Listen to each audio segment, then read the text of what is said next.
necesitamos ser trabajados y ministrados en nuestra alma. ¿Cuánto lo creen? ¿Sí? Usted sabe que entre más cerca usted esté de Dios, más se va a parecer a Dios. Entre más se acerque, más tiempo invierta para estar con Dios, más vamos a estar llenos de Dios. Entre más se aleje usted de Dios, menos de Dios va a tener.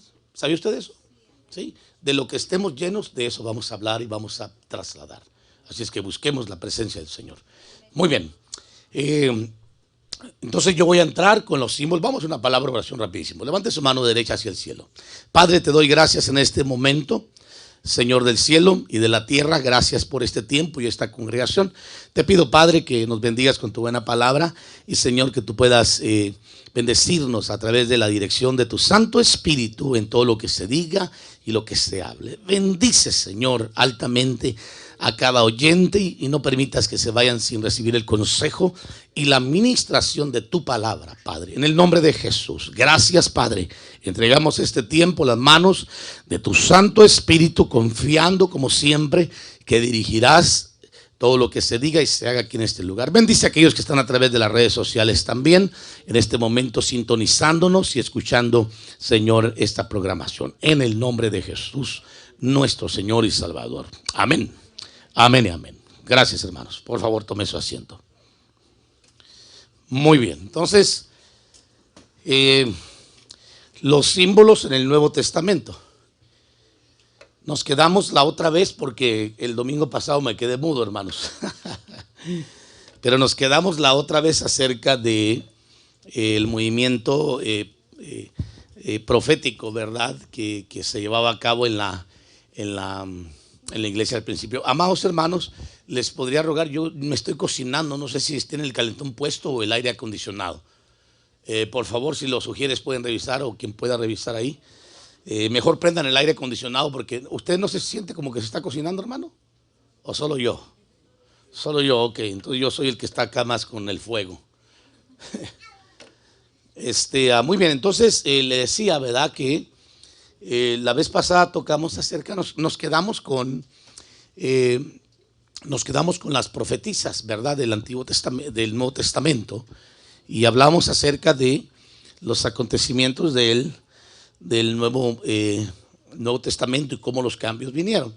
Y por el otro lado, también hablamos acerca de cómo en el Nuevo Pacto se desata el derramamiento del Espíritu Santo, como profetizó el profeta Joel, del cual hacen referencia la iglesia apostólica, que sucedería en los últimos tiempos, de los cuales estamos viendo los últimos minutos o segundos, diría yo, en este tiempo. Joel capítulo 2, verso 28, usted lo va a mirar que fue un verso que recitaron en capítulo 2 del libro de los Hechos, cuando vino el derramamiento del Espíritu Santo, y en ese momento los apóstoles y los discípulos que estaban ahí fueron llenos del Espíritu de Dios y empezaron a hablar en otras lenguas. ¿Cuántos creen hablar en lenguas?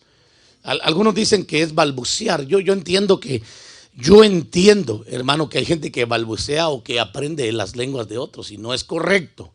Y también yo entiendo que hay otros que enseñan cómo hablar en lenguas. Y yo lo he visto, esa parte, y tampoco es correcto. El hablar en lenguas es un don del Espíritu.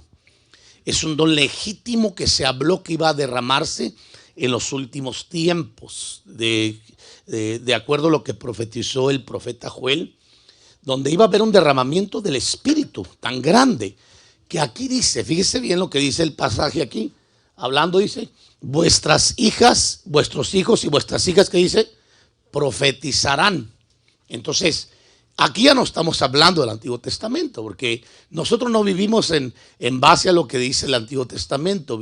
Si bien es cierto, es la sombra y la tipología, y nos tiene mucho ejemplo, pero no nos dirigimos bajo el pacto mosaico del Antiguo Testamento. Nosotros estamos en el nuevo pacto, que resume a los anteriores, porque es el nuevo y mejor pacto, que es en la sangre preciosa de nuestro Señor y Salvador Jesucristo. Pero en este nuevo pacto se iba a desatar un movimiento que profetizó el profeta Joel de hijos y hijas profetizas o profetizando, en donde la iglesia iba a levantarse a profetizar. Y yo creo que usted, que ha estado aquí los domingos dándole seguimiento a la iglesia apostólica, y lo que hemos estado hablando acerca de la iglesia del principio. Entiende que cuando hablamos de una persona que profetiza, estamos hablando de alguien que tiene un don de profecía. No estamos hablando de alguien que tiene un ministerio profético. Es muy diferente.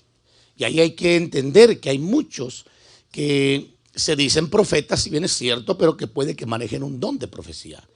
Y hay que reconocer esa parte, que hay que ser correctos en eso, de que no todos los que te dicen así te dice el Señor o te dan una palabra son profetas. Pueden ser profetizos, como dice la palabra profética de Joel, que vendría un derramamiento del Espíritu sobre toda carne y vuestros hijos y vuestras hijas, dice, profetizarían, ¿correcto? Entonces es bien importante diferenciar, hermano, esto. Y por el otro lado también dice que vuestros ancianos soñarán sueños y vuestros jóvenes verán visiones. Entonces está hablando de un nuevo mover que ya no iba a ser algo exclusivo para personas seleccionadas, sino para una iglesia que iba a ser llamada a vivir una unción que se iba a derramar sobre toda carne, pero que eso comenzó en capítulo 2 de Hechos. Por eso es que el apóstol Pedro refiere este verso del profeta Joel, cuando Joel profetizó.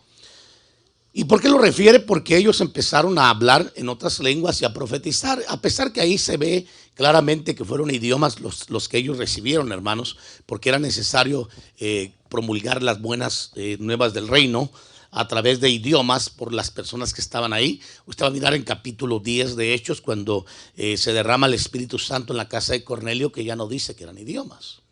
Y por el otro lado, usted se va a ir a capítulo 19 y usted va a mirar que ahí están siendo bautizados otros discípulos con el Espíritu Santo y tampoco dice que eran idiomas, ya eran lenguas espirituales.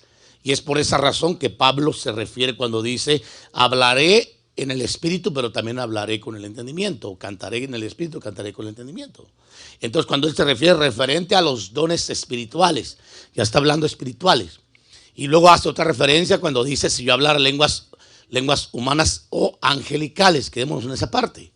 Entonces ahí está evidenciando que hay dos lenguas que vemos, una que vemos en capítulo 2 de Hechos, que son idiomas, y otras que son angelicales, porque quiero decirle que los ángeles tienen su propio idioma.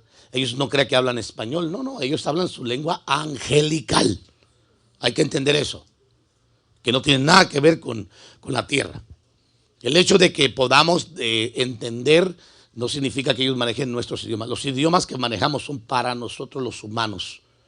Cuando el Señor confundió las lenguas, usted se va a dar cuenta que capítulo 11 de Génesis, se va a dar cuenta que ahí surgen los idiomas, hermano, de que hoy nosotros conocemos.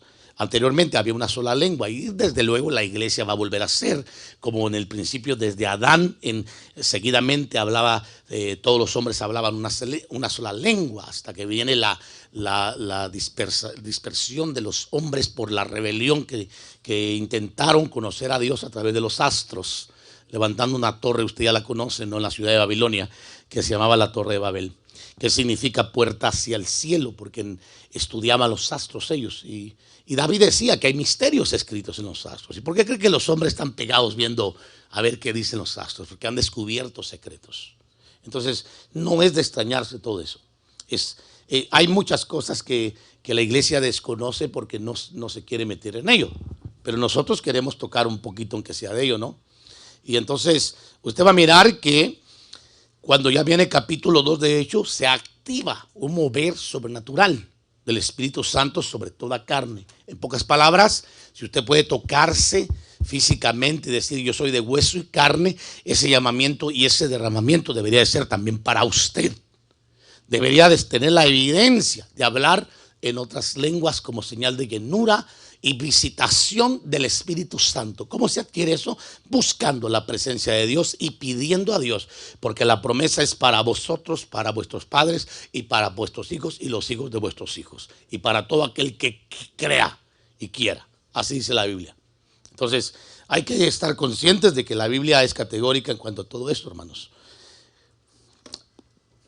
Hace ya muchos años atrás, yo estaba muy jovencito, yo le contaba al apóstol Joel Escobar, que estuvo con nosotros el viernes, acerca de mi experiencia, porque curiosamente miró una foto que yo publiqué y publiqué un templo pequeñito donde nosotros acostumbrábamos a orar, desde las 5 a las 7 de la mañana. Eso era diario, hermano, que llegábamos los jóvenes a orar a ese lugar, que era parte del templo donde nos congregábamos. Y en ese templo yo le decía, yo tuve una experiencia aparte de otras, pero una que me marcó. Le dije, cuando yo estaba orando a las 5 de la mañana, 7, en esa transición, y con mis ojos cerrados, yo clamando al Señor, de repente miré un personaje de luz, le digo yo, que se paró a la par mía, cerrados mis ojos. Y entonces ese personaje de luz, le dije, se acercó hacia mí, se introdujo en mí y empecé a hablar en otras lenguas, como Hechos capítulo 2. A mí nadie me enseñó a hablar en lenguas. Eso yo creo en Hechos capítulo 2 porque yo lo experimenté. Y yo viví esa experiencia. Pero yo la pedí, hermanos, a las 5 de la mañana, desde luego. Porque el segundo encuentro que usted debe tener, porque el tercer encuentro quiero decirle que es con el Padre. ¿Me explico? ¿Cuántos me están entendiendo? El primer encuentro es con el Hijo. Y el Hijo lo encuentra y lo salva, ¿correcto? Y hablamos de su salvación, su redención y todo lo demás. Pero el segundo encuentro, después de tener un encuentro con el Hijo, es con el Espíritu Santo de Dios, que nos va a capacitar y nos va a preparar y activar para poder tener el encuentro o el tercer encuentro con el Padre. Entonces, comentándole al varón, le dije, hubieras visto qué experiencia tuve. Yo le dije, yo salí, yo me miré, literalmente, yo estaba bañado de aceite, yo me tocaba así, esto era aceite, literalmente. Entonces, ¿por qué yo no voy a creer en las experiencias si he vivido una vida de sobrenaturalidades, hermanos? Sería una locura decir que el evangelio que hoy tenemos no debe de parecerse al evangelio que estamos hablando de la iglesia primitiva. Si la iglesia que Cristo compró con su sangre preciosa y estableció en el primer siglo, en el año 33 y fracción, hermano, tenía visitación del Espíritu, tenía manifestaciones. Y la iglesia del tiempo contemporáneo se supone que sigue siendo la misma iglesia. ¿Por qué la iglesia no tiene visitación del Espíritu? ¿Por qué la iglesia ya no cree en las visitaciones? Si el modelo original que tenemos es la iglesia primitiva. Y usted puede aprenderlo fácilmente cuál fue el mover del Espíritu Santo en la iglesia en 28 capítulos del libro de los Hechos. 30 años de éxito de la iglesia primitiva en victoria, en llenura, en visitación, que están resumidos en 28 capítulos, hermano. Y que nosotros tenemos que buscar la visitación y ese mover que habló el profeta Joel, que iba a ser para los últimos tiempos. ¿Cuándo comenzaron los últimos tiempos, hermano? Cuando Cristo dijo consumado es, y cuando Él resucita y cuando es llevado hacia el cielo. Dice que es llevado por ángeles. Y los apóstoles lo cuestionan que cuándo va a restaurar el reino. Y Él dice, a ustedes no les corresponde conocer ni los tiempos, ni las sazones o estaciones, porque el Padre las conoce y las tiene en su sola potestad. Pero recibiréis poder cuando venga el Espíritu Santo. Y me seréis testigos en Jerusalén, Samaria, Judea y en todos los confines. Esa es la parte nuestra, hermanos. No es ni siquiera conocer, hermano, cuándo Dios va a restaurar el reino de Israel, como estamos ahorita ya viendo Israel, los acontecimientos que están pasando, las guerras, señales. Ya sabemos que es el ojo del huracán, que es la higuera que reverdece. Ya sabemos que es el reloj de Dios y hay que prestarle atención. Es cierto, porque todo lo que se está sucediendo en Israel es parte de los cumplimientos proféticos. Pero la parte nuestra de la iglesia debe de ser desde Hechos capítulo 2, cuando el Señor dijo, recibiréis poder. Y esa es la parte que la iglesia tiene que saber, que tiene que haber recibido poder. Y ese poder se recibe cuando viene el derramamiento de Joel capítulo 2. Hechos capítulo 2, estaban todos, dice, reunidos en un aposento que le llamaban alto. Y de repente vino del cielo como un estruendo y un viento recio y aparecieron lenguas repartidas de fuego, correcto, que se posaron sobre cada uno. Y dice que cada uno empezó a hablar en lenguas, hermano. Fueron todos llenos del Espíritu Santo y cada uno empezó a hablar en otras lenguas conforme el Espíritu les daba que hablaran. Ahora, ahí sabemos que fueron idiomas, pero parte de las lenguas son idiomas, hermano. Es que si tú no conoces una lengua, yo conocí a un gringo, hermano, que de un día a otro habló español. Yo lo conocí. A un gringo que de un día a otro habló español. Usted me va a decir, no, usted está loco, pastor. ¿Habrá algo imposible para Dios? Dígame usted. Lo que pasa es que la iglesia del tiempo presente, hermano, es tan religiosa y tan mentalizada a la corriente del mundo que hemos ignorado lo que pasó en el principio. En el principio la iglesia al principio creía en el mover del Espíritu. La iglesia del principio, hermano, creía en el mover de los milagros y las sanidades, manifestaciones demoníacas y todas esas cosas. Y la iglesia del tiempo presente ya no quiere saber nada de eso. Ya se conforma con una religión. Y tenemos grandes debates, hermano, en cuanto a esto, porque queremos hacer el evangelio conforme a nuestra forma y no nos queremos apegar a lo que el modelo original nos dicta. Y el modelo original, perdón, no es el Antiguo Testamento, es el Nuevo Testamento. Es el libro de los Hechos.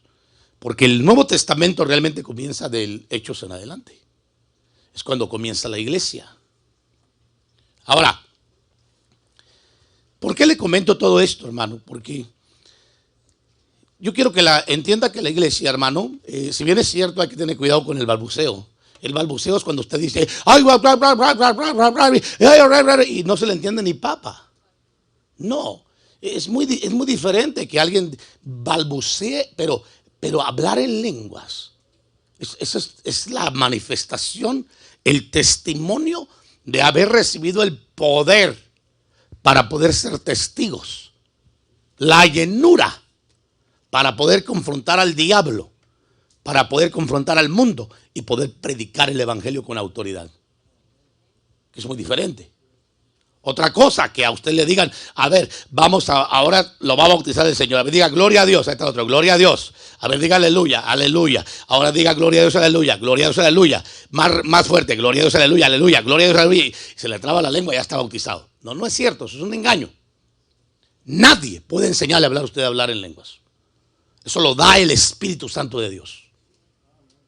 Y si usted no tiene el testimonio de tener esa evidencia, búsquela porque es para usted. Y nunca es tarde, no importa cuándo sea. Y cuando venga eso, usted va a ver la diferencia, hermano, hasta para permanecer en el evangelio. Ahí usted ya no va a estar como el sube y baja, que ahorita un año en el evangelio, 2 años en el mundo. Otro año en el evangelio, 3 años en el mundo. No, usted ahora se va a firmar porque el Espíritu Santo dentro de usted lo va a sellar y lo va a agarrar y lo va a llenar y lo va a fortalecer para permanecer. ¿Me explico? Esa es la gran diferencia, porque muchos se conforman con decir, yo tengo a Cristo, soy salvo. Sí, amén. La Biblia dice que la salvación es en base a ¿qué? Vamos, diga conmigo, a la fe. ¿Correcto? ¿Qué pasa cuando Cristo nos salva? ¿Nos llena con el Espíritu Santo? No. Si no, todo el mundo fuera fiel y firme. Y todo el mundo tuviera dones y tuviera deseo de servir. No, cuando Cristo viene, hermano, nos salva, nos redime, nos limpia con su sangre preciosa y nos perdona todo pecado. ¿Correcto? Pero cuando viene el Espíritu Santo, nos embiste de poder, nos capacita, nos fortalece y nos activa para movernos en una dimensión sobrenatural. Y esa es la parte importante que la iglesia debe saber, que no podemos perder, aunque todo el mundo debata. Revisemos el libro de los Hechos, que es el modelo original. ¿Cómo era la iglesia? ¿Cuáles eran sus características, hermano, de la iglesia? Y comparémoslas con nosotros que decimos que somos la iglesia de Cristo. Me estoy dando a entender, ¿verdad? Es bien fácil entenderlo. Entonces, hablando del profeta Joel, la importancia, vuestros hijos y vuestras hijas profetizarán, vuestros ancianos soñarán sueños, y hay jóvenes también que tienen sueños, vuestros jóvenes verán visiones literales o en sueños. Hermano, esto es Biblia. Diga conmigo, esto es Biblia. Esto es palabra profética de Dios. Vamos, dígalo conmigo. Esto es palabra profética de Dios. Esto no se lo inventó ningún ministro. La iglesia tiene que entender que estas señales son las que le tienen que seguir, hermanos. Como evidencia de la llenura y el derramamiento en su carne del Espíritu Santo. Para que, mire, ¿cómo vamos a matar la carne? Con el Espíritu. Si le falta a una persona espíritu, va a vivir en la carne, desde luego. Por eso es importante la vida espiritual, para que la vida carnal vaya cayendo. Esa es la razón por la que vemos un nuevo orden en la iglesia, especialmente en cuanto a la profecía, y aparecen más mujeres profetizas en el Nuevo Testamento. Usted va a mirar Hechos 2, 8, cuando dice: al día siguiente partimos y llegamos a Cesarea, y entrando en la casa de Felipe, el evangelista, al único evangelista que la Biblia reconoce, hermano, que era uno de los 7, los diáconos de Hechos capítulo 6, que fueron ordenados. Nos quedamos con él. Este tenía, que dice, 4 hijas, doncellas que tenían el don de profecía, que profetizaban. No dice que eran ministerios proféticos, dice que profetizaban. Entonces hay que entender, amados, por última vez lo que les quiero referir. No todos los que andan por ahí que se dicen profetas son profetas. Pueden que sean evangelistas. Pero como hoy está de moda que el profeta es el segundo en mando, quieren tener autoridad con el título de profetas y no lo son. Son evangelistas posiblemente o predicadores con un don de profecía. Una mujer, principalmente un varón que profetiza en una iglesia, es un profetizo. Un profeta profetiza a las naciones. Una persona que profetiza se mueve bajo la dirección de la inspiración profética o el deseo de su corazón de buena voluntad. Un profeta, ministerialmente hablando, primario, se mueve en base a la revelación que Dios le está dando. El rema, que es más diferente. Lucas 2:36. Había una profetisa, Ana, hija de Fanuel, de la tribu de Aser. Ella era de edad muy avanzada y había vivido con su marido 7 años después de su matrimonio. Después de viuda hasta los 84 años nunca se alejaba del templo, sirviendo noche y día con ayuno y oraciones. ¿Qué era esta mujer? Profetisa. Vea lo que dice. Llegando a ella en ese preciso momento, daba gracias a Dios y hablaba de él a todos los que esperaban la redención de Jerusalén. Muy bien, entonces está hablando de que venía Cristo. Estaba profetizando. En la continuación, hermanos, de este tema yo quiero hablarle a usted de los símbolos que se ven, que se usaron en la iglesia primitiva, los cuales tenemos el permiso de las Santas Escrituras de seguir utilizándolos. Entonces es muy importante entender esto.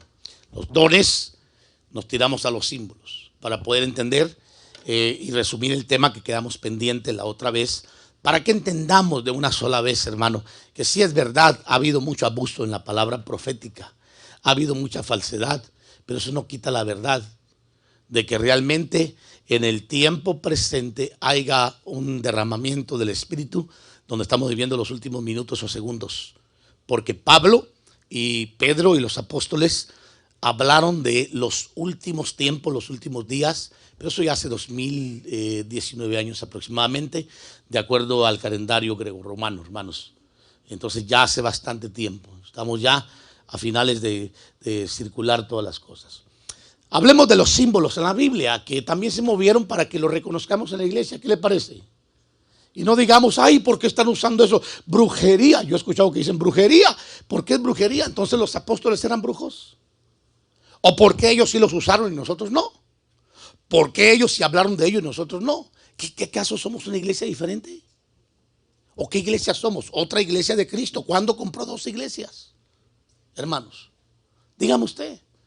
El hecho que nos hubiésemos partido después de la reforma de 1516, hermano, por causa de todo lo que aconteció en el 312 al 327 después de Cristo, no significa de que nosotros hubiésemos dejado de ser la misma iglesia. Lo que sí tenemos que comprender es que somos una iglesia que desde el año 1516 estamos en una restauración continua de cosas, incluyendo hasta los ministerios en el último tiempo, que muchos se han criticado, porque ha habido mucho abuso también. Yo recuerdo cuando, hermano, hablar del apóstol en los 80s, 90s, eso era un crimen. Era un crimen. Yo crecí bajo una cobertura apostólica, gracias al Señor, todo el tiempo, y vivía enseñado bajo una cobertura apostólica, que en aquel entonces decir a alguien que era apóstol era un crimen, hermano, capital, digno de la horca, de la cámara de gases, de la silla eléctrica, de la tortura más grave, de todo lo que sea. Oye, hablar de apóstoles y profetas, claro, estás hablando de 30 años de preparación. Es fácil. Ahora cualquier pelagatos por ahí se declara apóstol o profeta, hermano. Yo veo chamacos a veces que ni saben ni. Yo digo, yo fui a una reunión un día y me presentaron un montón de jóvenes. Y me dijeron, le presento al apóstol, al profeta, a la profeta, al apóstol. Acá dije yo, también hay mujeres apóstoles ya. Dije, bueno, o sea, ha habido un abuso, hermanos. Yo quiero que usted comprenda que nosotros tenemos un modelo a seguir. Diga conmigo, modelo a seguir. ¿Cuál es ese modelo? Lea el libro de los Hechos. ¿Saben? ¿Qué significa el término apóstol? Enviado. Eso es lo que significa, un enviado. Apóstol del Cordero, no se equivoque. Jesús solamente tuvo 12 apóstoles. Y como uno le fracasó, porque lo traicionó, lo reemplazó con otro que estuvo con ellos desde el principio, Hechos capítulo 1, que se llamaba Matías. Igual que tu hijo, ¿verdad? Pero después de él surgió Pablo como apóstol. Ya serían 14 apóstoles ahí, ¿verdad? ¿Se da cuenta? Y luego surgió Bernabé como apóstol. Y luego surgió Tito, y luego surgió Timoteo, que eran apóstoles, hermano. Usted los ve claramente en un ministerio apostólico, porque fueron enviados. Entonces, no estamos hablando de los apóstoles del Cordero, apóstoles del Espíritu. Y muchos dicen, no hay profetas en el Nuevo Testamento. ¿Y qué hacemos con Agabo? Y con todas estas que profetizaron, hermanos. ¿Qué hacemos con Silas, que bajó de la iglesia de Jerusalén a la iglesia de Antioquía como profeta junto con Barsabás y otros profetas más? ¿Se da cuenta? ¿Cómo nos hace falta leer la Biblia, verdad? Entonces, cuando entramos a ver los modelos, debemos de identificarnos, amados, que la iglesia que el Señor estableció en el principio debe y sigue siendo la misma, a diferencia que estamos en restauración conforme a lo que realmente fue en el principio. Entonces hay que buscar las primeras pisadas para volver a caminar en ellas y saber hasta dónde nos permite la Biblia, hermano, nosotros movernos en todo lo que tiene que ver, incluyendo los símbolos. Porque hemos hablado de ministerios, de dones, todo hemos hablado ya, lo hemos tocado. Usted puede mirar YouTube, ahí está en internet.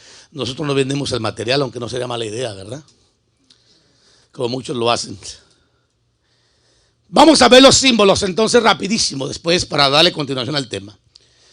Hablemos de uno que es muy criticado, hermanos, pero que yo quiero hablárselo a usted y usted considérelo y usted medítelo, razónelo, véalo, léalo y entiéndalo. Y si lo entiende, sígalo.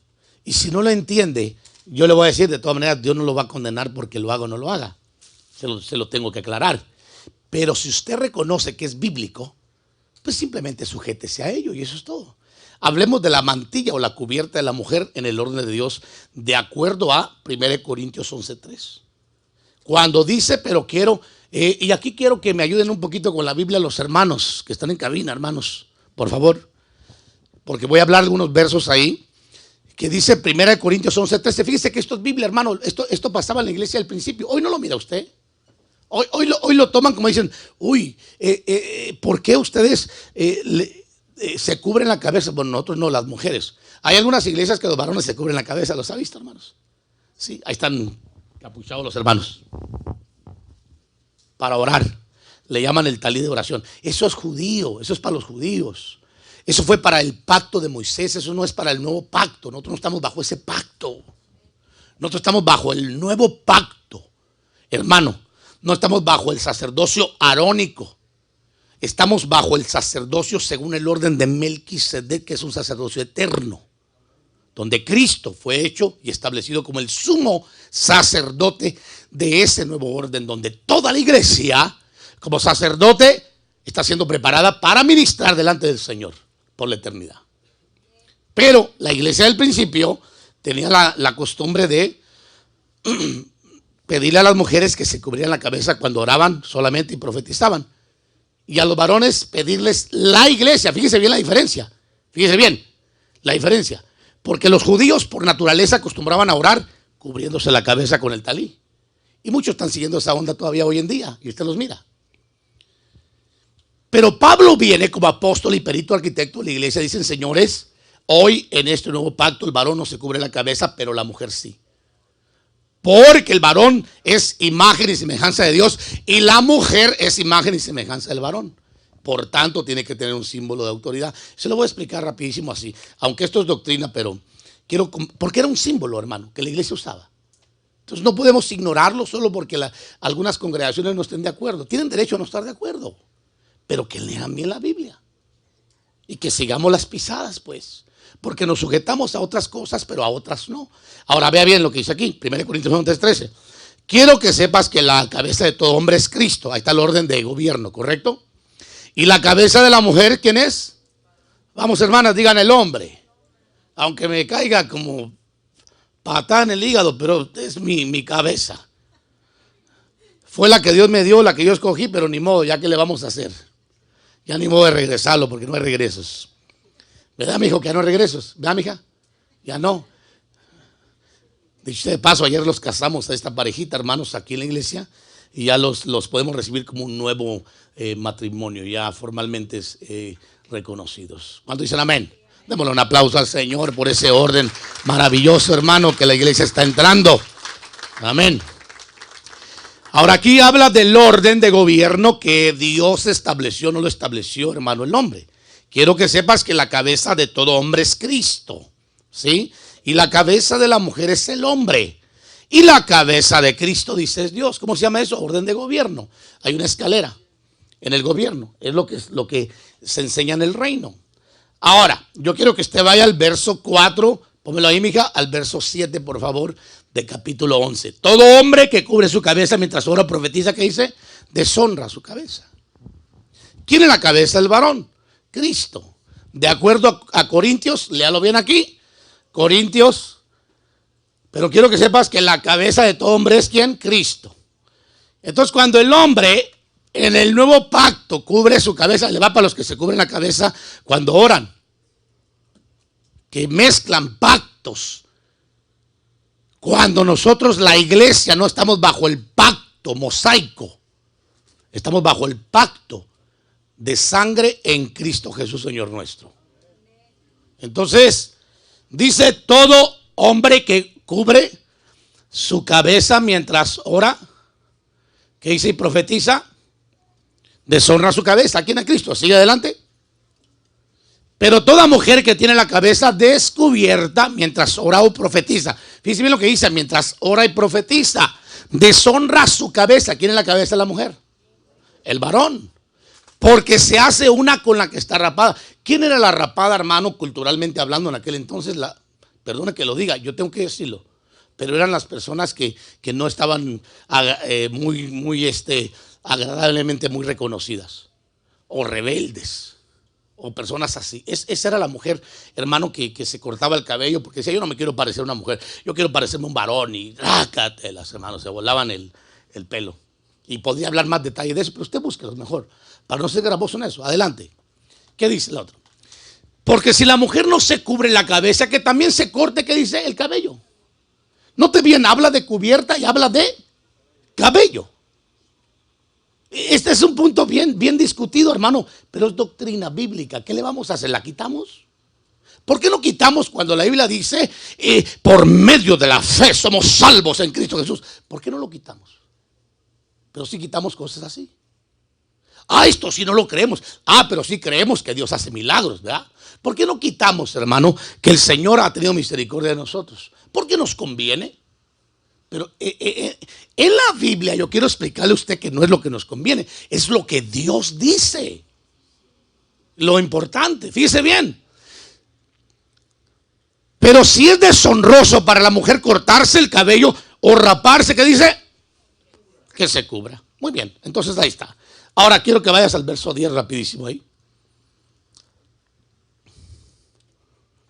Por tanto, la mujer debe tener un símbolo de autoridad, ¿se da cuenta? Sobre la cabeza por causa de quién es.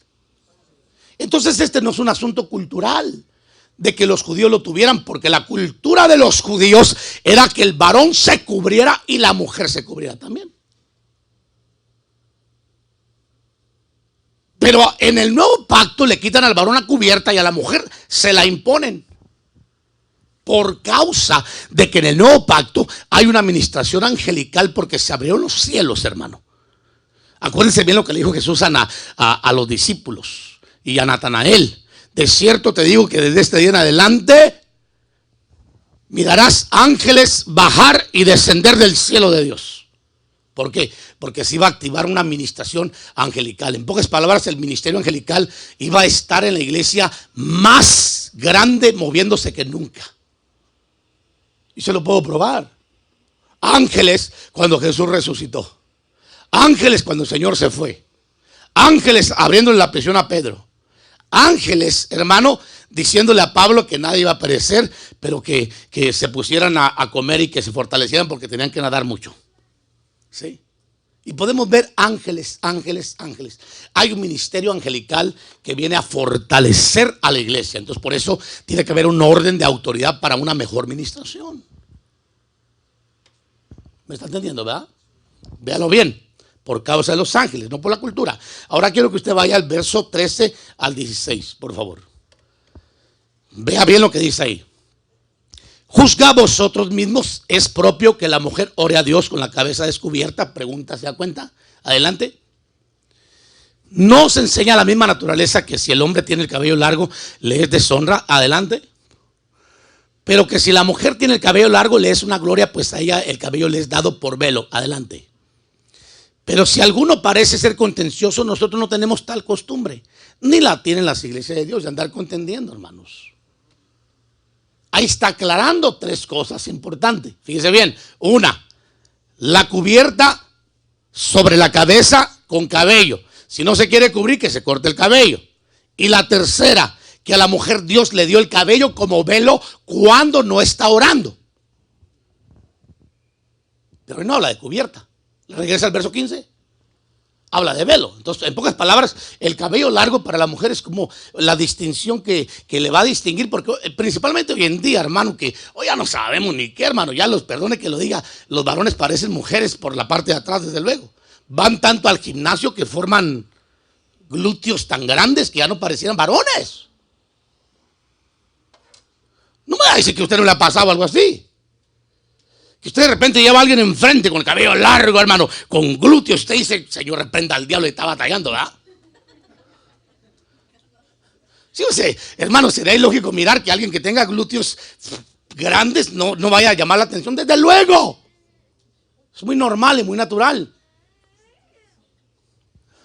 El problema está en la perversidad de la mente, ¿no?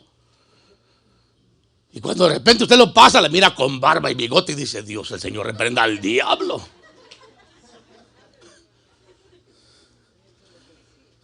No, por eso hoy, hermano, más que nunca tiene que haber esa distinción también, ¿no? La mujer tiene que ser femenina, yo siempre lo he dicho así. Ay, hermano, hoy el mundo está tan loco, ¿verdad? Estaba viendo un reportaje de una mujer que se hizo hombre y un hombre que se hizo mujer, y los dos viven juntos. Y el hombre actúa como mujer y parece mujer, mujer. Y la mujer actúa como el hombre y parece hombre. Y usted ve las mujeres. ¿Cuántos han ido al gimnasio? ¿Has ido al gimnasio? ¿Quién más? Ay, no se hagan, hombre, ahora sí. ¿A poco no están como su pastor así bien sólidos, hermanos? Cuando yo he tenido la oportunidad de ir al gimnasio, me he dado cuenta que hay unas chamacas, hermano, ahí. Pero, hermano, Dios ayude con su Santo Espíritu y una legión de ángeles a quien se case con esa chamaca. Son unos brazotes, hermano, que con un trancazo le va a poner un estate quieto al varón. Sí. No, yo sí creo que el varón tiene que estar más así como su pastor, fuerte, hermano, sólido. Pero la mujer tiene que ser femenina, que sea mujer. Ahora, yo sé que esta parte, hermano, no le parece a muchos pastores. Yo he platicado con muchos pastores. Yo no lo impongo, hermanos, quiero decírselo, porque esto tiene que venir por entendimiento. Pero es uno de los símbolos que se hablaba en la iglesia al principio. es una de las doctrinas, hermano, que deben de seguirse. Por ejemplo, a la iglesia donde yo pastoreo, yo sí le sugiero altamente pues que nos ordenemos con lo que la Biblia dice, hombre, si es bien fácil. Me dijo una muchachita, esposa de un pastor, cuando yo me preguntó a mí acerca de esto, de esta doctrina, y me dice, pero hermano Tito, ¿qué poder tiene un trapo? Me dice, ¿para qué me lo voy a poner? ¿Qué poder tiene un trapo? ¿Para qué yo lo voy a poner? ¿Y para qué yo lo quiero? Si eso no me va a funcionar para... No, espéreme un segundo.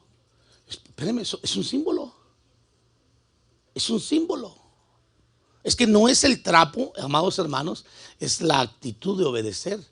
Porque la Biblia dice que es por causa del ministerio angelical, que cuando una mujer entra a orar o a profetizar, tiene que llevar un símbolo donde los ángeles de Dios digan, aquí hay una ordenada que reconoce orden de gobierno.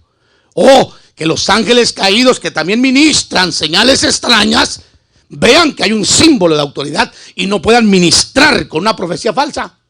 ¿Tenemos profetizas falsas?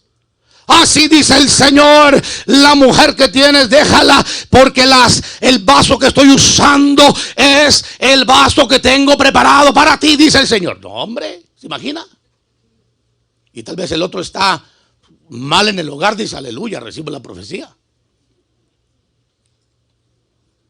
Tomemos como ejemplo a Jezabel, que la Biblia dice, pero tengo contra ti que toleras a esa mujer que se dice, Jezabel, que se dice profetiza y que enseña a mis siervos a comer lo sacrificado a los ídolos y a cometer actos de inmoralidad. Pero yo le tengo temor a las profetizas, no crean. Por eso yo les digo, si usted va a profetizar, profetice, yo le examino. Y si usted me está dando profecías privadas, no me las dé. Primero, expóngase como profetiza. Y si no, no me profetice. No necesitamos que usted se emocione y diga, así te dice el Señor, el pastor que tienes no es el pastor, tengo uno mejor preparado para ti. Así como no.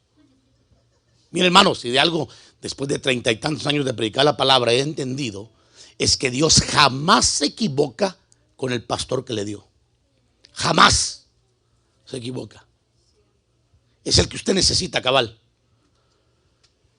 Y si en un momento dado Dios lo mueve de un barco a otro, hermano, es porque usted necesita ser trabajado en una nueva fase con el pastor que realmente necesita, que lo va a formar. Ahora le toca a usted si se sujeta o no. ¿Cuánto me están entendiendo? Porque Dios quiere llevarnos al propósito. Mire a Adán, hermano, en el huerto. ¿Cuál era el propósito de Dios de Adán en el huerto? Que gobernara y que viviera, hermano, por la eternidad, dando hijos sin caída, en santidad y en honor. ¿Y qué pasó cuando Adán se dejó influenciar por su mujer y tomó la decisión de pecar? Se salió del propósito de Dios para entrar en el de él. ¿Y qué pasó? Perdió el huerto, perdió el lugar de autoridad y lo mandaron a la tierra a cultivarla, a sudar. Entonces, cuando alguien no entiende el propósito de Dios, camina en su propósito. Es como Israel. 11 días podía haber llegado, hermanos, a Canaán, a poseer la tierra que el Señor les dijo que iban a poseer en Egipto. ¿Correcto? Dile a mi pueblo que salga de Egipto, porque yo voy a tratar de Egipto, los voy a llevar a una tierra donde fluye leche y miel, y ahí los voy a prosperar. Esa era la voluntad de Dios. Pero ¿qué hizo el pueblo? Eligió el desierto. 40 años de desierto. Ahora, por favor, hermano, mire, Dios lo quiere bendecir a usted, pero usted decide qué ruta agarra, va a pie o toma el avión. ¿Cómo quiere irse? Es bien sencillo entender esto. Créamelo, muy sencillo. Entonces entendemos, hermano, que lo que estamos hablando es un reconocimiento, la cubierta de orden y obediencia, eso es todo. Que Dios premia por la sencillez del corazón. Ahora, usted me puede preguntar, dice, pastor, ¿quiere decir que si yo oro sin la cabeza, sin una cubierta, estoy en pecado? No, yo nunca he dicho eso. Yo he dicho simplemente que es una doctrina apostólica en donde se recomienda que la mujer se cubra la cabeza para orar y profetizar, pero no es que sea un pecado. Pero para mayor seguridad, principalmente usted profetiza, en este ministerio, pues póngase una cubierta para que estemos en el orden apostólico. ¿Cuánto dicen amén? hermanos. O usted dice, ay, hermano Tito, eso sí, ese punto, como que ese símbolo no mucho me gustó, el de la mantilla. Pero ¿qué le vamos a hacer, mijo? Es bíblico. ¿Qué le vas a hacer? ¿Lo quieres quitar de la Biblia? Quítalo. Arranca la hoja de capítulo 11 de 1 de Corintios. Quítala. Si no crees en los ministerios, también arranca la hoja de 1 de Corintios capítulo 12 y Efesios capítulo 4. Arráncala las dos y ya te evitas problemas. Vamos al siguiente mejor. Vamos a hablar del símbolo de la sangre. ¿Qué significa el símbolo que habló la Iglesia Apostólica de la sangre? Hermano, habla de la selección. Diga conmigo, selección. Nadie que no haya sido seleccionado previamente será partícipe del rociamiento de la sangre de Cristo para salvación y redención. Nadie. En el previo conocimiento, dice la Biblia, Dios nos escogió de antemano. O sea, ahora, aquí hay algo muy importante que yo ya le expliqué antes de entrar al tema. La salvación, la redención viene cuando somos rociados con la sangre, porque nuestro pecado se limpia, ¿correcto? ¿Dicen amén? Pero esta es el primer paso para ahora seguir a la unción, donde entra la revelación. Nadie que no tenga, hermano, la llenura del Espíritu Santo va a tener revelación. Se lo digo de antemano. Puede tener visitación ocasional, revelación no. Porque la revelación viene por el Espíritu. Y es la insistencia que la iglesia se ordene. ¿Dicen amén? Entonces el siguiente símbolo es la sangre, que la iglesia habló una y otra vez. Le voy a dar algunos versos para que nos identifiquemos. Pero antes déjeme le digo, este símbolo fue el acto visible, pero que hoy es invisible ante nuestros ojos, pero que es real, ¿correcto? Hace años atrás, hermano, yo estuve muy metido en el campo de la liberación. Muy impresionante el tiempo. Yo entendí muchas cosas en todo ese tiempo que me permitió el Señor meterme en estar. No le voy a contar todo el cuento, pero lo que sí le quiero decir, hermano, es de que en una ocasión un espíritu, una persona que tenía problemas espirituales, desde luego, que se manifestó en una de las ocasiones, mejor dicho. Una de las cosas que le afectaba tremendamente era ver la sangre con la que uno está cubierto. Señalaba, tú tienes sangre, no me toques, tienes sangre, me decía. Y al otro lo volteó a ver y le dijo, tú no tienes sangre. Así le dijo, hermanos. Mire, hermano, yo he visto la diferencia de cuando una persona ora, cuando hay una situación espiritual que no ha sido llena con el Espíritu Santo, a una que ha sido llena con el Espíritu Santo. He visto la diferencia. Ahora, yo no estoy pensando, hermano, que de todas las iglesias, para ser una iglesia de Cristo, tenga que haber manifestaciones en masas de demonios, porque no es así. Yo creo más en la liberación. Yo creo en la liberación porque lo he experimentado y lo he visto y lo he vivido y he sido partícipe. Pero creo, amados hermanos, más que Dios a todas esas congregaciones donde ha puesto un ministro que tiene palabra, los está lavando por dentro y ni cuenta se dan cuando están siendo liberados. Y Jesús lo dijo, vosotros no tenéis necesidad de que se os limpie, o se os bañe, o se purifique. En otra versión dice, porque habéis sido purificados por la palabra que os he hablado. Entonces, ¿qué hace la palabra? Lava. Viene una persona sucia, contaminada con un espíritu. Cuando viene un buen mensaje, hermano, que penetra el corazón de esa persona, lo lava. Sale limpio y dice, aleluya. Listo para contaminarme otra vez. No, Señor, reprenda al diablo, ¿verdad? Pero qué lindo es sentirse limpio, hermanos. Que tú vengas con una carga de conciencia, de culpa, y que de repente la palabra venga acertadamente a hablarte a tu corazón y tú sientas que esa palabra fue como un balde de agua que te bañó. Entonces, esa es la parte importante. Por eso no creo que haya necesidad de que en todas las congregaciones estén fuera en el nombre de Jesús. Yo fui a una congregación que le llamaban avivamiento, hermano, a esa congregación. Yo me asusté hasta cierto punto, aunque yo vengo de un ministerio muy espiritual, donde miré todo eso y lo vivimos. Pero había cierto cuidado también ahí en no llegar a esos extremos, hermano, porque, oye, pues imagínate, si tú eres parte del grupo de intercesión y vas a interceder a meterte a la guerra espiritual, y estás en un cuarto haciendo guerra espiritual para que Dios use al ministro o que haya una unción en el culto y terminas con una manifestación demoníaca y tu grupo termina liberándote a ti, pues ¿qué estás haciendo ahí? Y eso fue lo que nosotros vimos, hermano. Grupos de intercesión donde los que terminaban manifestados eran los mismos intercesores. O iglesias que de repente está la gente danzando en alegría y con vino y aceite me ungió. ¿Cuál fue el que cantaste ahorita, mija? Hay vino celestial, hay vino celestial. Y el vino es para gozarse. Y de repente está, ¡oh! Y el otro lugar, la bolsa. Acá uno, la bolsa. ¿Se imagina?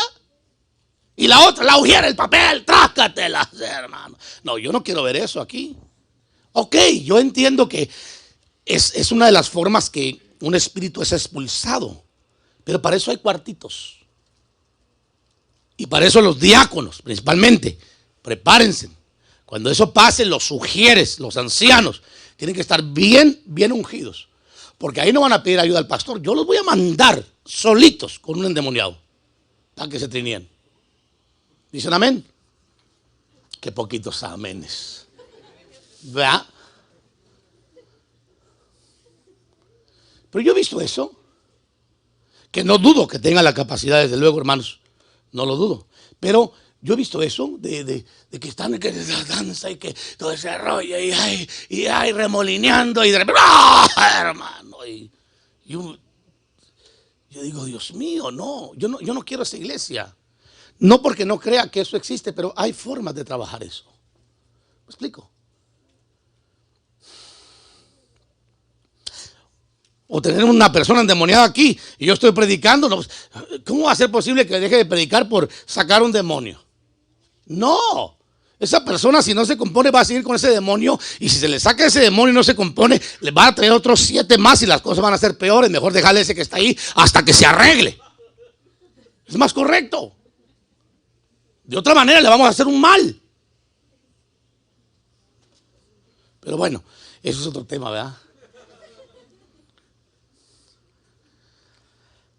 Entonces, cuando una persona se entrega al Señor, la sangre rociada sobre él para limpieza de pecados. Diga conmigo, yo he sido limpiado de todo. Vamos, dígalo conmigo, de todo pecado, pasado, presente y futuro. Diga conmigo un amén. Démosle un aplauso al Señor, no sea tan mal, hombre. Nos ha limpiado, nos ha lavado. Claro que tenemos que pedir a Dios, hermano, por los pecados presentes para que sean limpiados y ordenar nuestra vida para no seguir pecando, porque el pecado carga y enferma.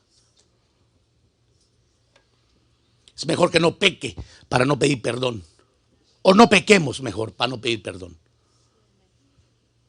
Pero si se llegase a pecar, no se olvide que tenemos abogado para con el Padre, a Jesucristo el justo, el cual es la propiciación una y otra vez por nuestros pecados. Una sola vez lo hizo Él, pero Él está dispuesto a limpiarnos una y otra vez, una y otra vez, una y otra vez, porque Él sabe nuestras debilidades y nuestras flaquezas. Y nadie debe de extrañarse de ello. Él lo sabe. Romanos 5:9 dice, entonces mucho más habiendo sido ahora justificados, ¿por qué? Vamos, diga, por su sangre. Entonces la iglesia del principio reconocía el símbolo de la sangre para limpiar y para salvar. ¿Lo está leyendo? Entonces mucho más habiendo sido ahora justificados por su sangre, seremos salvos de la ira de Dios por medio de él. Efesios 1:7. En él tenemos redención mediante su sangre. Vamos, diga conmigo, sangre. El perdón de nuestros pecados según la riqueza de su gracia. La iglesia primitiva creía en este símbolo invisible. Por eso no podemos mantener en condenación a nadie. A nadie, aunque haya fallado, hermano. Por eso no podemos ser jueces de nadie. Nadie, hermano, puede decir yo soy juez de este. Oye, este falló, lo voy a... No, nadie, hermano, puede ser juez de nadie. El gran apóstol Pablo dijo algo muy sabio El que crea estar firme, mire que no caiga. Porque el diablo es traidor, hermano. Y aunque algunos dicen que no hay que enseñarle o cargarle la culpa al diablo, claro que sí, yo sí se la cargo, hermano. Y desde luego hay que tomar responsabilidades de nuestra parte, que no nos hemos entregado al Espíritu para hacer morir las obras de la carne, y por eso la carne nos gana y el diablo conduce esa carne viciada a hacer lo malo, al pecado que luego nos apaga y nos mata. Pero sí, yo sí le echo la culpa al diablo, seguro que sí. Señor lo reprenda cuando dicen amén. O ustedes lo que dicen, ay no, ya no ataquen al pobre diablito, ya se hizo bueno, era malo pero ya se convirtió. No, no se ha convertido. Atrás de todo pecado está el diablo. Desde luego, por causa de los descuidos de abandonar la vida espiritual y dedicarnos a vivir una vida en la carne. Dedíquese a la vida espiritual y va a tener éxito. Deje la carne y el diablo no va a tener derecho, no va a tener gancho para llevarlo a cometer pecado y después cargarlo y enfermarlo. Muy bien. Ah, qué rico está esto, ¿verdad? Hebreos 9:14. Cuanto más la sangre de Cristo, el cual por el Espíritu Eterno se ofreció a sí mismo sin mancha a Dios, purificará vuestra conciencia de obras muertas para servir al Dios vivo. ¿Qué hace, hermano, la sangre de Cristo? Purifica. Vamos, hermano, diga purifica. Purifica. Mire, si usted venía con cargo de conciencia, clame a la sangre de Cristo, al símbolo de la sangre de Cristo, y dígale: Señor, rocíame con esa sangre para que me limpie todo cargo, todo peso de conciencia. Y va a ver que el poder de la sangre puede limpiar de todo peso de esa carga de la conciencia. Hebreos 10:19. Entonces, hermanos, puesto que tenemos confianza para entrar al lugar santísimo por la sangre de Jesús, entre con toda confianza. Hebreos 12:24. Y a Jesús, el mediador del nuevo pacto, y la sangre rociada, que habla mejor que la sangre de Abel, mejor, del nuevo pacto. Primera de Pedro 1:2. Según el previo conocimiento de Dios Padre, por la obra santificadora del Espíritu, para obedecer a Jesucristo y ser, dice, rociados, ¿con qué? Con la sangre. ¿Qué hace la sangre? Nos limpia de todo pecado. ¿Correcto? Allá va. Más si andamos en la luz, como Él está en la luz, tenemos comunión los unos con los otros, y la sangre de Jesús, su Hijo, nos limpia ¿de qué? Vamos, diga conmigo, de todo pecado. No deja ninguno afuera. Dice de todo. La sangre de Cristo tiene la capacidad, hermanos, de limpiarnos de todo pecado. Todo. Así es que no deje que el diablo, su conciencia, le dicte: ah, es que tú eres tan pecador que Dios no te puede perdonar. No, la Biblia dice que puede la sangre de Cristo limpiarnos de todo pecado. Uno más. Apocalipsis 1:5. Y de Jesucristo, el testigo fiel, el primogénito de los muertos, el soberano de los reyes de la tierra, al que nos ama y nos libertó de nuestros pecados. ¿Con quién nos liberó? ¿Quién nos liberó? Cristo. Démosle un aplauso al Señor, hermano. ¿Acaso no siente la libertad de haber sido lavados con la sangre? Eso no lo hace el hombre, hermano. Eso solamente lo hace nuestro Señor. A todos aquellos que nos acercamos confiando que la sangre de Cristo tiene todo el poder para limpiarnos de todo pecado. Y cuando el Padre voltea a vernos, hermano, a nosotros, dice: wow, mi hijo dice que es malo, pero yo lo veo perfecto, lo veo limpio. Pero es por la sangre con la que hemos sido rociados, que es limpia, que es perfecta, porque es la sangre de nuestro Señor Jesucristo. Vamos al tercer símbolo rapidísimo, no me quiero atrasar: el agua.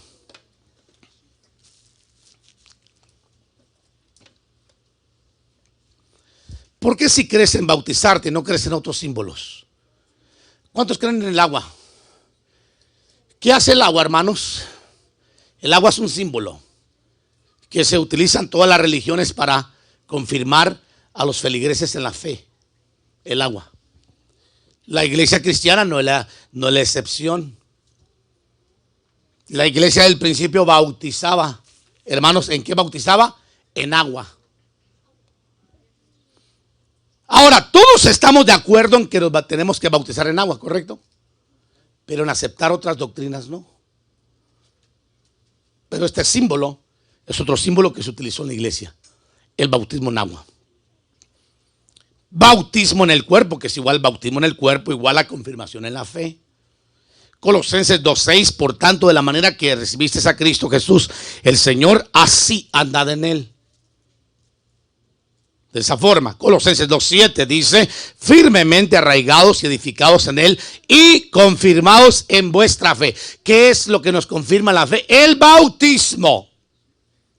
Por eso siempre que una persona que va a ser ministrada con la Santa Cena, que confirma al discipulado, grábese bien esto, amados hermanos, la Santa Cena no confirma a creyentes, confirma a discípulos. Jesús se sentó con sus discípulos a cenar, a comer, a participar del pan y del vino. ¿Quiénes eran? Sus discípulos. Por eso es una administración exclusiva para los confirmados en la fe. Aquellos que han aceptado a Jesús y aquellos que han dado el paso de obediencia de ser confirmados en la fe, hermanos, por medio de las aguas del bautismo. Cuán importante es conocer, ¿verdad? Muchos pastores me han preguntado, hermano Tito, ¿usted bautiza a personas que, usted permite que las personas participen en la Santa Cena que no están casadas? Sí. ¿Pero por qué? Si eso es santo, eso es un sacrilegio. Ay, hermano, le dije, es que ahí hay un secreto. Ahí yo me lavo las manos de andar tras de ellos, allá que los corrija Dios. Porque la Santa Cena, hermano, tiene ese secreto. Ya vamos a hablar de eso ahorita, porque es otro símbolo. Yo no me meto en ese rollo, hermano. Yo lo único que les pregunto es, ¿ya te bautizaste en agua? Sí. Ok, perfecto. Toma, mijito, cómete el pan y bébete el vino. Lo que ellos no saben es que ahí está Dios. Y si Dios está teniendo misericordia de ellos, de que no les pase nada, ese ya es asunto de Dios, no es asunto mío. Porque uno como hombre, ¿verdad, hermano? Cuando mira a alguien que no está bien ordenadamente en el Señor, quisiera que les cayera un rayo del cielo, ¿no? ¿O no? No me diga que usted no tiene sus pensamientos. Ah, ¿cómo que no? Seguro que sí.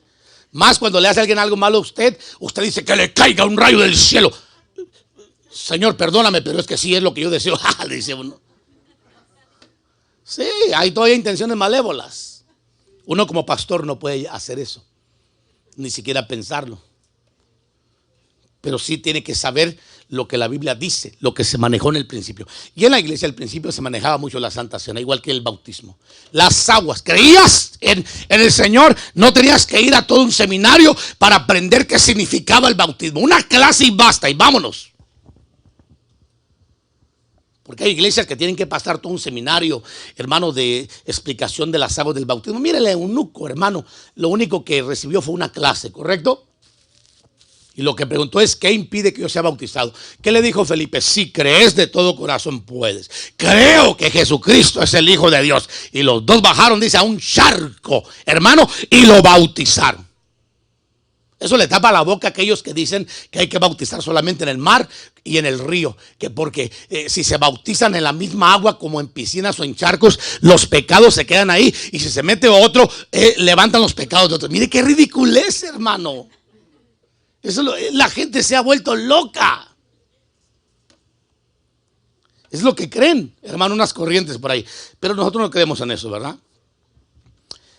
Entonces dice, firmemente arraigados y edificados en él y confirmados en vuestra fe, tal como fuisteis instruidos, rebosando de gratitud.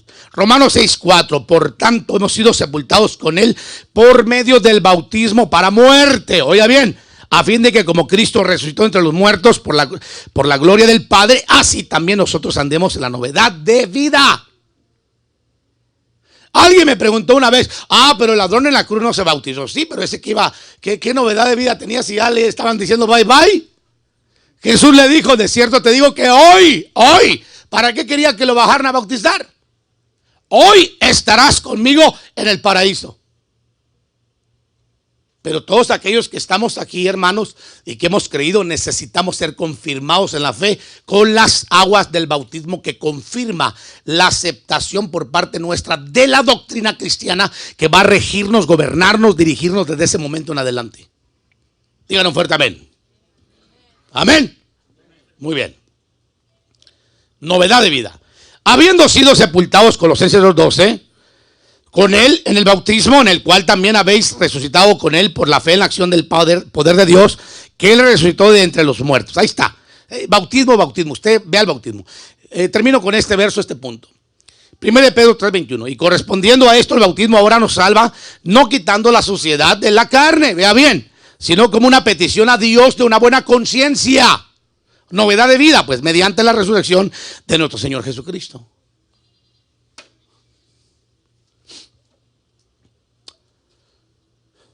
Diga conmigo, el agua es un símbolo del bautismo que representa todo esto que hablé.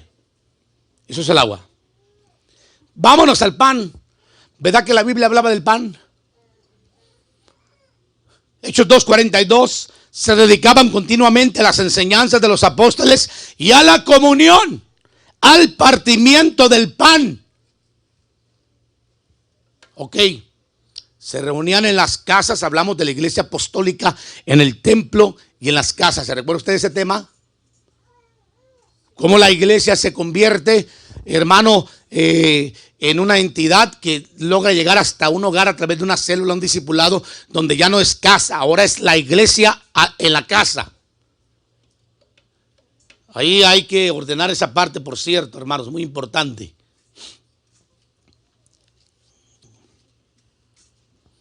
Pero dice que se dedicaban continuamente a las enseñanzas de los apóstoles y a la comunión.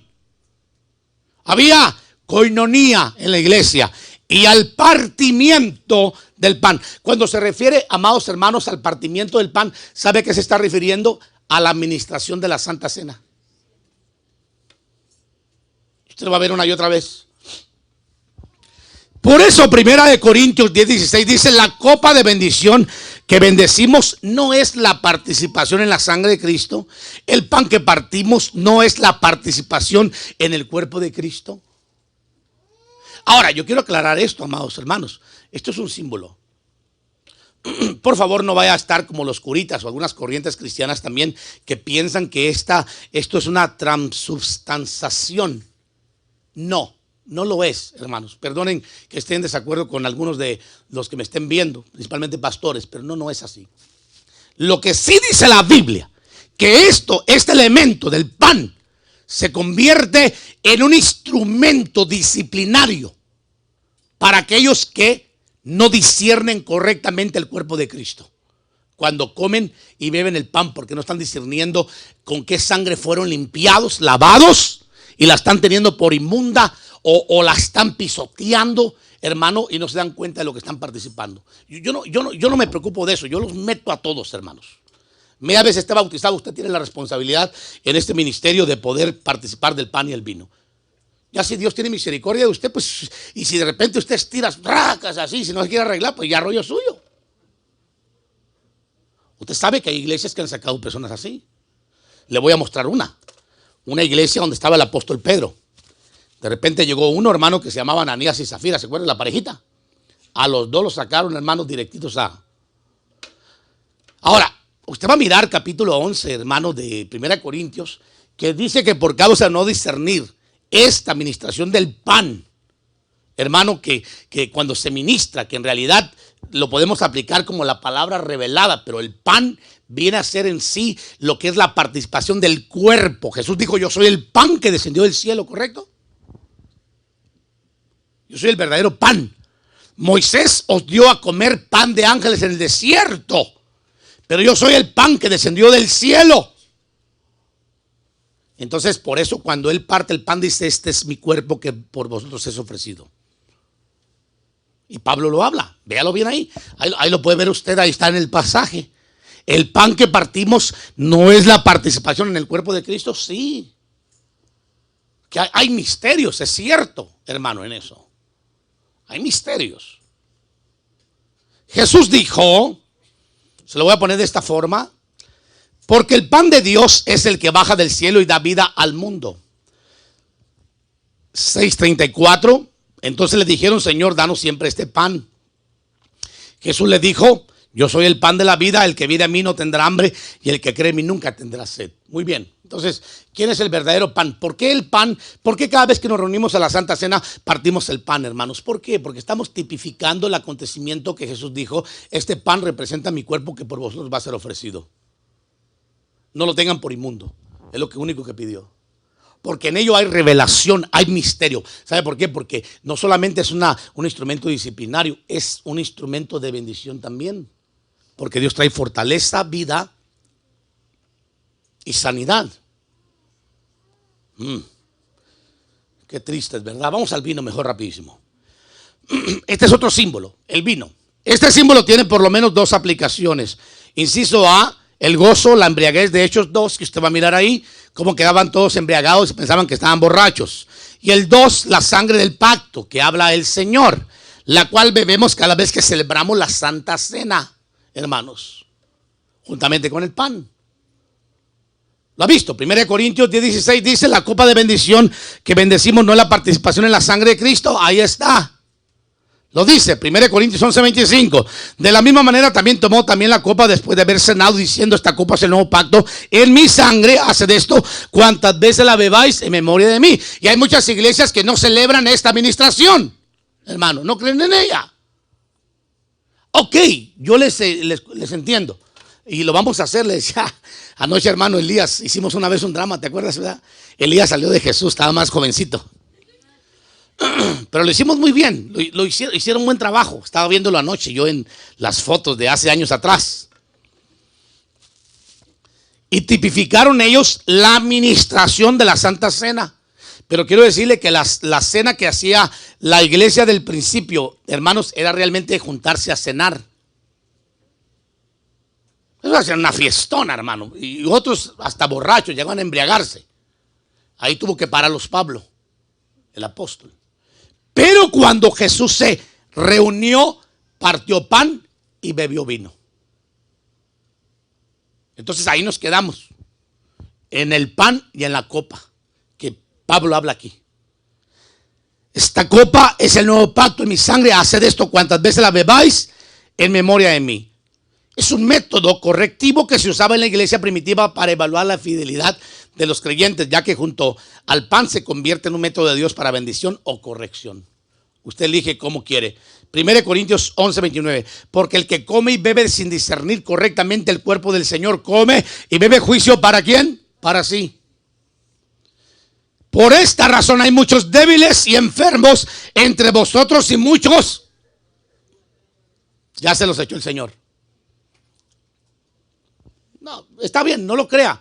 Usted puede decir: ay, que a mí no me pasa nada, voy a echarme mi copita, el pan en la Santa Cena. No, espéreme un segundito, ahí estamos orando para que ese elemento ministre. Lo tengo que hacer como sacerdote, hermano, porque es una orden apostólica. Yo no puedo decir: ay, pobrecito de los hermanos, andan mal, pero Señor, yo no quiero que tú los corrijas. No, yo sí quiero que los corrija, porque yo me evito el rollo de andar tras de ellos. Si caen enfermos, si les pasa algo, o no hay cobertura, o algo sucede, amados hermanos, entienda el mensaje. Es Dios. Y es una orden apostólica que todo aquel que dice que es cristiano, bautizado, debe de participar de la Santa Cena. De lucha. ¿Cuántos dicen amén? Lo veo muy triste. Ya voy a terminar, hombre, no se preocupe.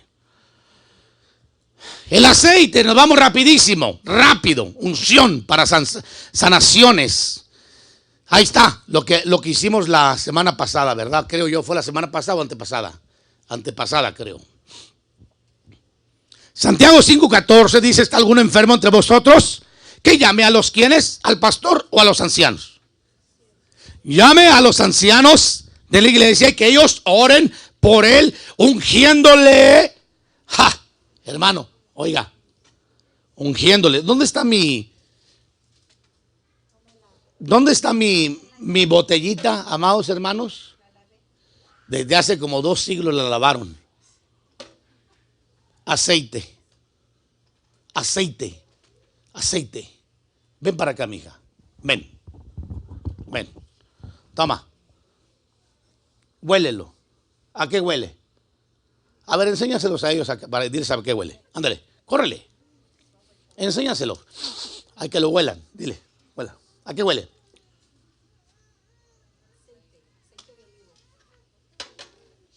Ve más atrasito, no tengas miedo.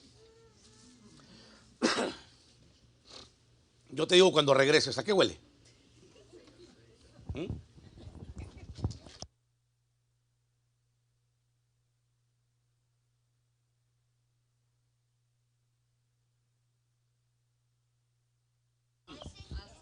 ¿A qué huele?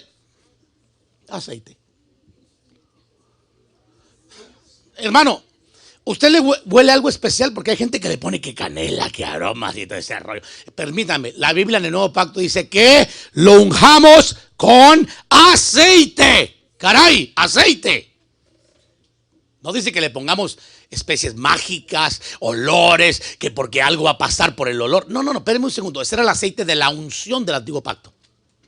Hoy estamos en un nuevo pacto. A los ancianos se les permite. Uno como ministro no necesita el aceite, hermano, quiero decírselo.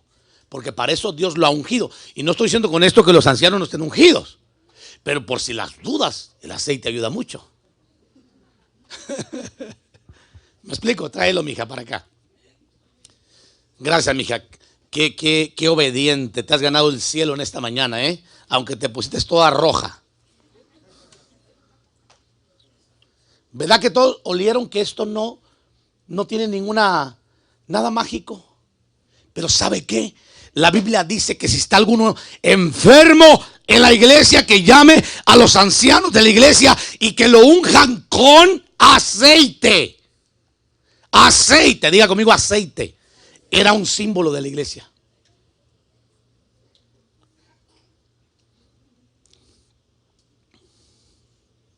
Y que ellos oren por él, ungiéndolo con aceite en el nombre del Señor. Y la Biblia dice que el enfermo va a ser sanado y si tuviere pecados se le van a ser perdonados. Hermano, es símbolos. Diga conmigo símbolos, hombre. Símbolos que la iglesia permite. Aceite.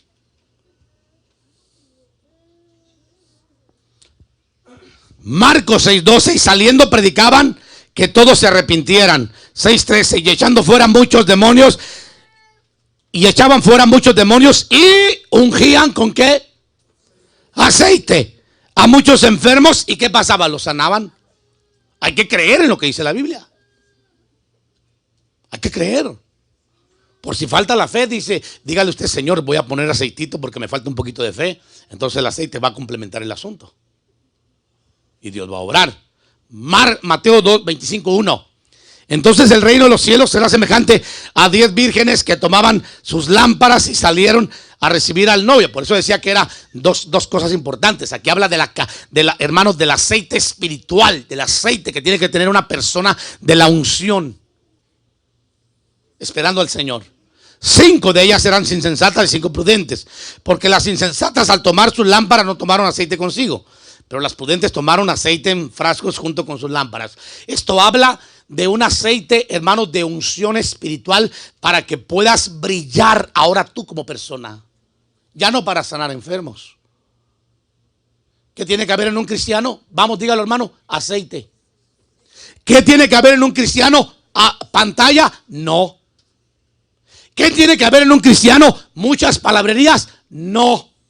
Tiene que haber aceite que lo haga brillar, que represente. Mire, una de las cosas que usted debe de comprender es que todo cristiano honra lo que dice con sus hechos. Y cuando sus hechos no los logran hacer brillar es porque les faltó aceite a lo que dijeron. ¿Me explico? Qué interesante, ¿verdad? Cuán importantes son los símbolos.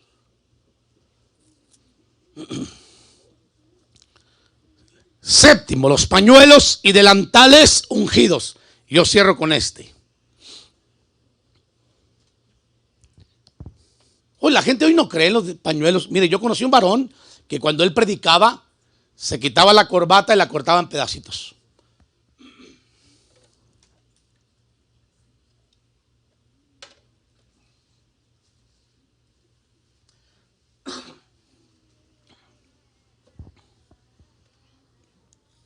cualquiera podría decir, no es de Dios. Pero la iglesia apostólica lo hacía. Se lo voy a probar. Vea el verso. Hechos 19:11. Dios hacía milagros extraordinarios por mano de Pablo, de tal manera que incluso llevaban, ¿qué dice? Dígalo fuertemente, hermano, dígalo. Llevaban, ¿qué? Pañuelos y delantales de su cuerpo a los enfermos, y las enfermedades los dejaban y los malos espíritus se iban de ellos. ¿Correcto? Ahora, yo mire, escúchame, por favor entiéndame esto. No seamos tontitos en esto. Yo entiendo que hay gente sinvergüenza, deshonesta, que hasta por la televisión le están vendiendo pedacitos y todas esas cosas, hermano, y están comercializando con la fe de muchos, o la ignorancia o la religiosidad de muchos, hermano.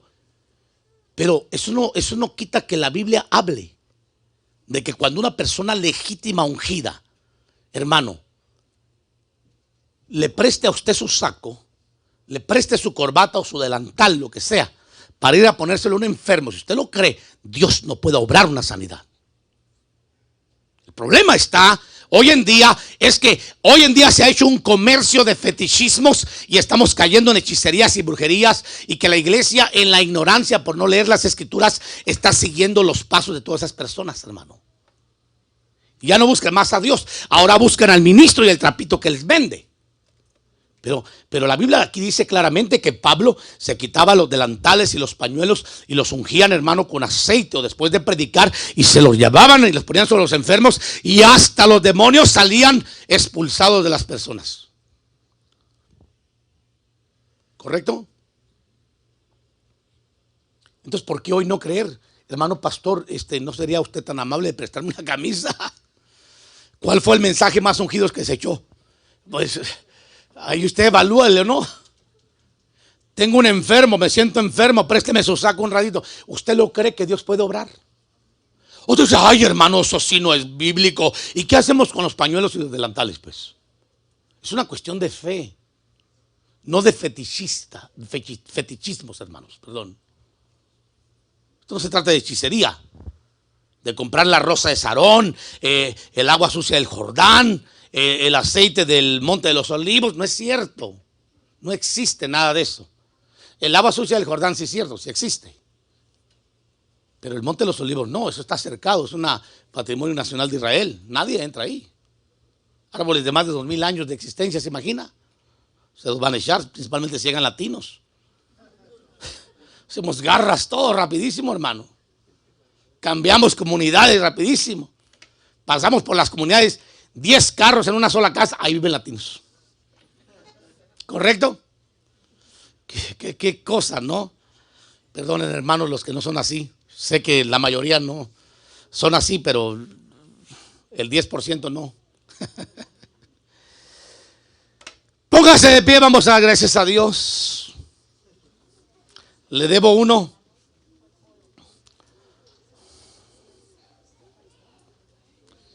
Segunda de Pedro 1:10.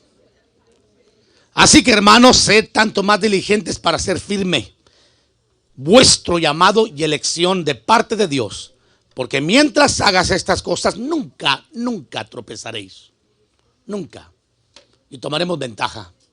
¿Dónde están los hermanos que ministran, que hacen que todo caiga aquí glorioso?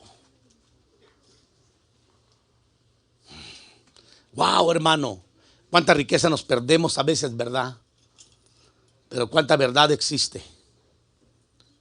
Es tiempo de regresar a las pisadas de la iglesia del principio, ¿no le parece?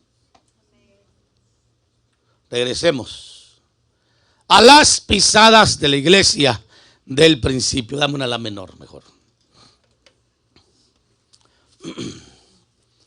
Una vez más cantamos ese canto, pero ahora sí lo cantamos como diciéndole, Señor, haz llover para que yo entienda, ¿no? Haz llover para que yo comprenda todo esto tan rico. Y cierre sus ojos, hermano, mientras yo le ministro una palabra y le digo, la sangre de Cristo tiene poder para limpiar todo peso de conciencia. Usted no deje que el diablo ni nadie le acuse.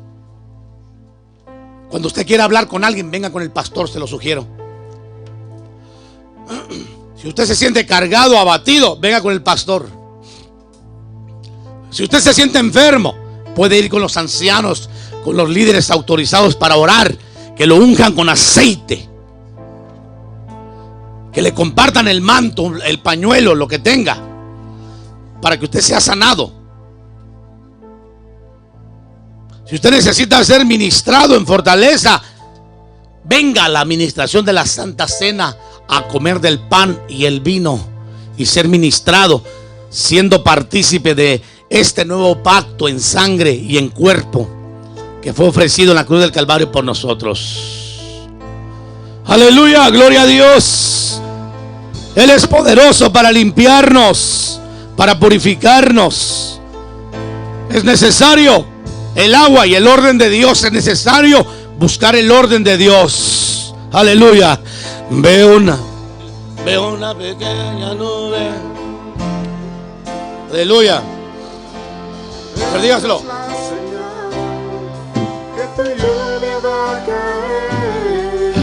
Yo veo una pequeña nube del tamaño de una mano. ¿Cuántos la están viendo? Esta es la señal. Sí, Señor. Que tu lluvia va a caer. Amén. Dígaselo otra vez, hombre. Yo veo una pequeña Oh, sí, Señor, muéstrala. del tamaño de Muéstrala, muéstrala.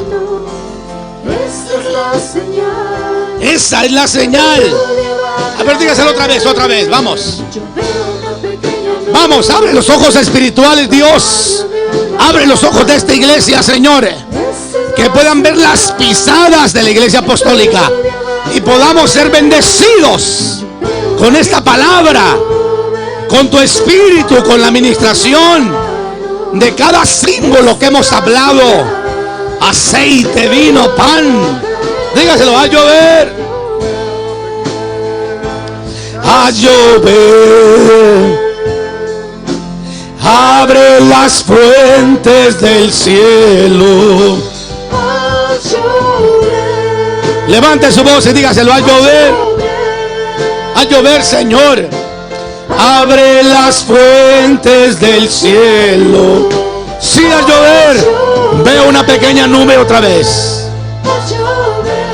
En un momento.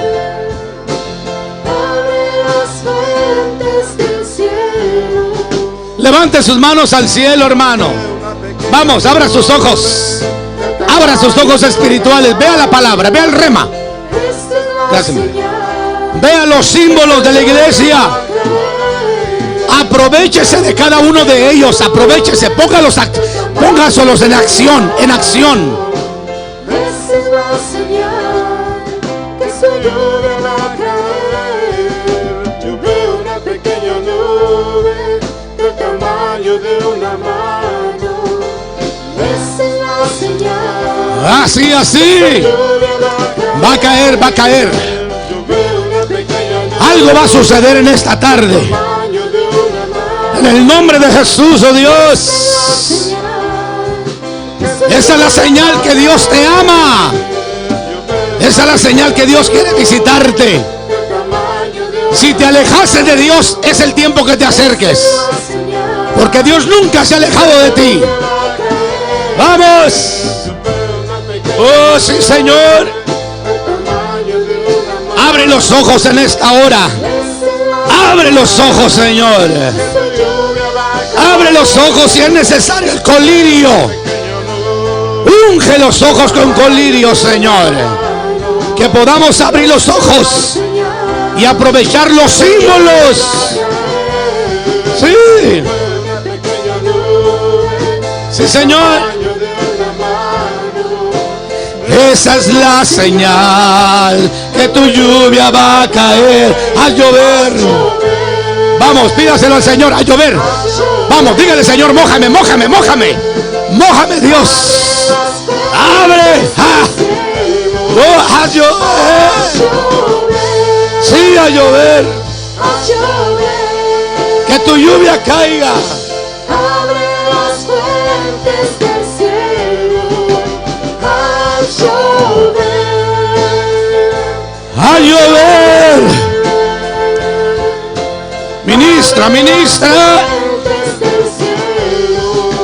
A llover. haz llover. Abre las fuentes del cielo, haz llover, haz llover. Reciba, reciba, reciba. Que descienda la lluvia. Moja, moja tu pueblo. Baña, Señor. Abre las fuentes del cielo, haz llover. Dígale a llover.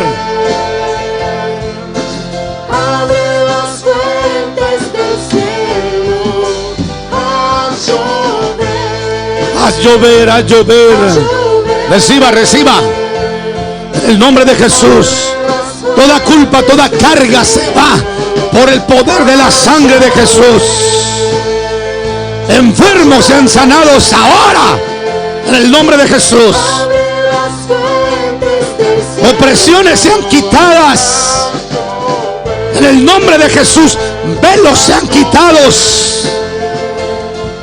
Se abran los ojos del Espíritu. Abre las fuentes de arriba. Haz llover, Señor. Ministra con el pan y el vino a este pueblo. Haz llover, haz llover. Abre las fuentes del cielo. Dígaselo. Oh, haz llover.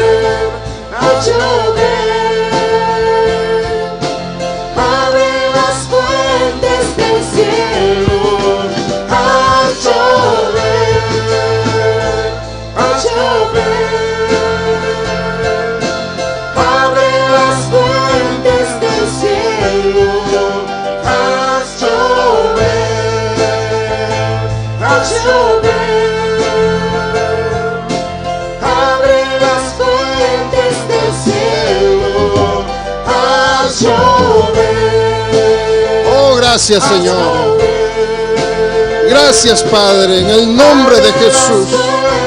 Un momento más, levante su voz en el nombre del Señor. Dígale: Señor, haz llover sobre mí, papá, de tu Espíritu Santo, Señor. En el nombre de Jesús, derrama sobre tu pueblo, Padre, una unción especial, Señor. Una lluvia, Padre, en el nombre de Jesús. Una lluvia, papá, en el nombre de Jesús, que traiga refrigerio, Señor, sobre tu pueblo. Y que toda carga, Señor, todo peso, todo yugo, Señor, sea quitado en el nombre de Jesús, Señor. Que tu Espíritu Santo, Señor, traiga refrigerio sobre tu pueblo. En el nombre de Jesús, en esta tarde, Señor, declaramos tu presencia sobre nuestras vidas, papá.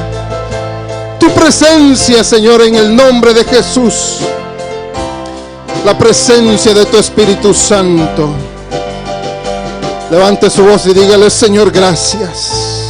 Gracias por tu presencia, Señor. Gracias por lo que has hecho en mi corazón en esta tarde, Señor. Yo me llevo, Señor, conmigo, Señor, en mi corazón tu palabra, tu consejo, Señor.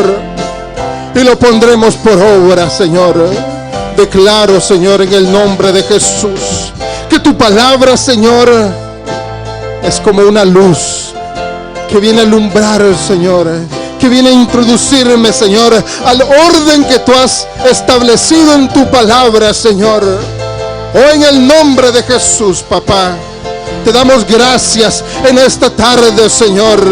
Te damos gracias, Señor, por tu ministración, por tu Espíritu Santo, por tu palabra, Señor. Oh, en el nombre de Jesús, en esta tarde, si usted está agradecido, levante su voz, démosle una ofrenda de palmas al Rey de Reyes y Señor de Señores. Aleluya. Alabado sea tu nombre, Señor. Alabado sea tu nombre, Señor. No se canse. Más fuerte al Rey de Reyes y Señor de Señores. Oh, aleluya. Aleluya. Gracias por tu presencia. Gracias por tu presencia, Señor. Aleluya. Bendito, bendito sea tu nombre. Qué hermosa presencia en esta tarde, la 1 de la tarde. Es hermoso habitar donde la presencia de Dios está, donde su palabra está haciendo el trabajo en nuestros corazones. No hay lugar más precioso que eso. Voltea al que está a su lado y dígale, bendígalo con una palabra. Dígale, hay que someternos al orden establecido.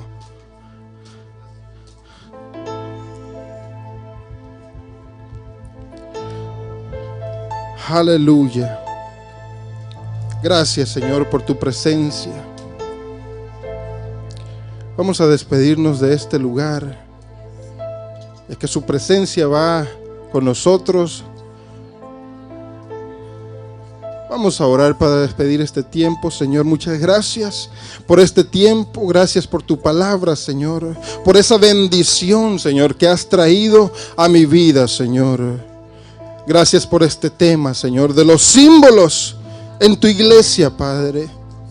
Bendito Dios, gracias por este mensaje, gracias por este consejo, Señor, porque tú, Señor, quieres que seamos como la iglesia, Señor, del principio, Padre. En el nombre de Jesús, muchas gracias, Señor, por nuestro pastor. Gracias por ese mensaje, por la palabra, Señor. En el nombre de Jesús, bendito Dios. Síguele bendiciendo, Señor. Síguele dando pan, Señor, para tu pueblo, bendito Dios. En el nombre de Jesús, Señor, nos vamos de este lugar, Señor, mas no de tu presencia, bendito Dios. Y permite que tu pueblo, Señor, tenga una semana bendecida, Señor. Una entrada, una salida, Señor, en todo lo que hagan, Padre. Tu presencia, Señor, esté con ellos siempre. En el nombre de Cristo Jesús. Aleluya. Y le damos una fuerte ofrenda de palmas al Señor.